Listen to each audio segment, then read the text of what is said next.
I'm going to do something really shocking today. I'm a booktuber talking about books. I know, absolutely mind-blowing, boom, world-changing. I'm Darth James. Hi, let's get into it. So, I'm going to say this. All the books I've picked up recently are not remotely alike.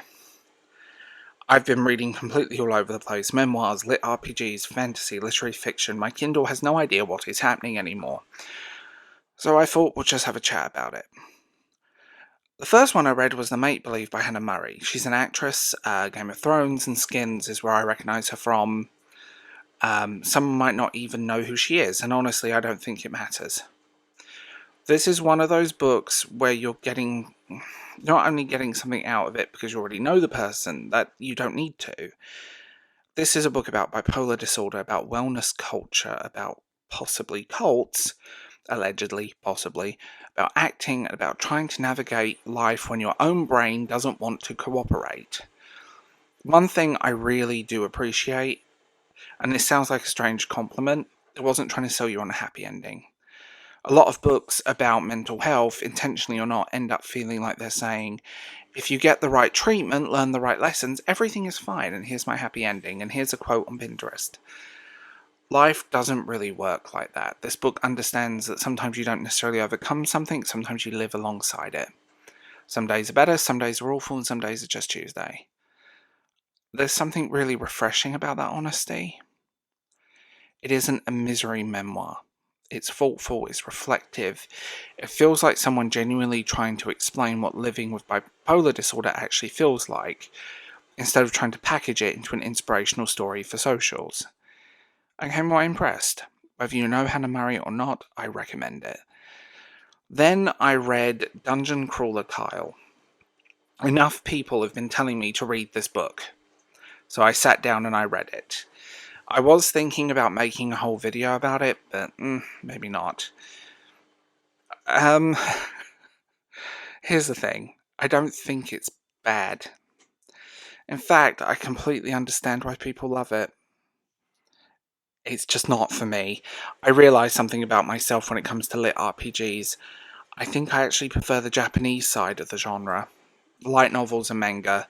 Stories where the game mechanics are taken seriously. Dungeon Crawler Kyle is constantly nudging you in the ribs. Look, another reference. Look, making fun of RPGs. Isn't this kind of ridiculous? And I understand why that's appealing. It knows exactly what it is. But after a while, I found myself thinking I'd rather just play a video game than read about someone else playing it. I know that's probably an unpopular opinion. I've had the same feeling when it comes to progression fantasy as well. If I'm reading a page and pages start explaining stats, equipment, upgrades, and builds, part of my brain starts thinking, I could just play Monster Hunter, or Pokemon, or Final Fantasy, or literally any of the large number of games currently sitting in my bedroom. The other thing I noticed is the tone. Japanese lit RPGs often throw itself completely into the fantasy. It doesn't apologise for being earnest. It says, yeah, there are dragons. Yeah, this sword has 17 abilities. Yeah, the emotional speech is completely sincere, usually delivered by a cat. And somehow it works. Dungeon Crawler Kyle feels detached from itself. It's clever, it's sarcastic, it's cynical. It's constantly reminding you that it knows all of this is a bit ridiculous. And I actually found myself missing the sincerity. That's entirely a taste thing rather than criticism. You know, God knows how many people adore these books. I'm just beginning to realise that I'm probably looking for something different from the genre. Then I picked up The Lionheart by Jon A. Douglas. This is his second novel, and if you're on socials, you'll know what Orc City is. Right? I will say this. I've always loved Jon's work. He's got wit about him. It's intelligent. And he gets this really enjoyable way of blending fantasy with all of this other stuff, and it never feels awkward. This is basically one big adventure. It moves quickly, it's very entertaining, it's very well written. From his first book to now, the the writing has just grown. It never feels like it's trying too hard to be profound. Sometimes that's exactly what you need. Not every book has to fundamentally alter your understanding of human conditioning. Sometimes you just want to spend a few evenings hanging out with interesting characters and have an adventure. It's a romp. I've never used the word romp before on this channel. It's one of those weird words that a lot of reviewers use, but it genuinely fits. I had a great time with it. I love it. And I said this to Jon, that his writing has grown so much from the first book to this book. It's good. Then I read A Horse Walks into a Bar by David Grossman. This is possibly one of my favourite novels. I've reread it. I've read it millions of times. I did a video about it. And the premise is really simple. A comedian walks on stage. He's telling jokes. And then somewhere during the performance, the whole evening turns into something else.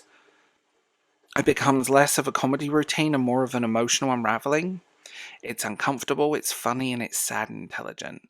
Sometimes all on the same page. It's not a massive novel. Doesn't need 600 pages to make its point. It's quite short. It just keeps tightening the screws until you suddenly realise you're reading something far more devastating than you expected. It's one of my favourite books, and it's one that sneaks up on you. And when you reread it, the layers change. And you're sitting there like 40 pages later, staring into space, wondering why you're suddenly contemplating your own existence. Books have an annoying habit of doing that, and this is one of them. It's also one of those books that's difficult to recommend because so much of makes it work is discovering it for yourself. The less you know going in, the better. Just trust the process, it's brilliant.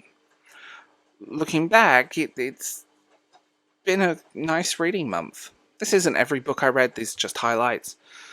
Dungeon Crawler Kyle was a highlight. I know that sounds strange after everything I said, but I don't regret reading books I don't love. Sometimes those books teach you more about your own taste than 5-star reviews. Never trust Goodreads. Dungeon Crawler Kyle reminded me that I actually enjoy LitRPG isn't necessarily the mechanics and sincerity. That's why I keep drifting back to Japanese light novels and manga. Reading The Make-Believe reminded me that memoirs don't often have to have neat conclusions to be worthwhile. Sometimes honesty is enough. And Lionheart reminded me how much fun fantasy can be when it just gets on with its own adventure. And The Horse Walks into a Bar, some of the shortest books leave the biggest marks, right? So a pretty successful reading month, all things considered. Now I'm always curious, what have you been reading recently? Because my reading list is already completely out of control, and apparently my solution to the problem is to ask the internet to make it worse. Anyway, this was Darth James. If you want to get early access, listen to the podcast, check out Patreon, channel memberships, and even Substack. And if you want to get involved, just like, sub, hype this video, and hit that little bell icon, because it's very useful. See you in the next one.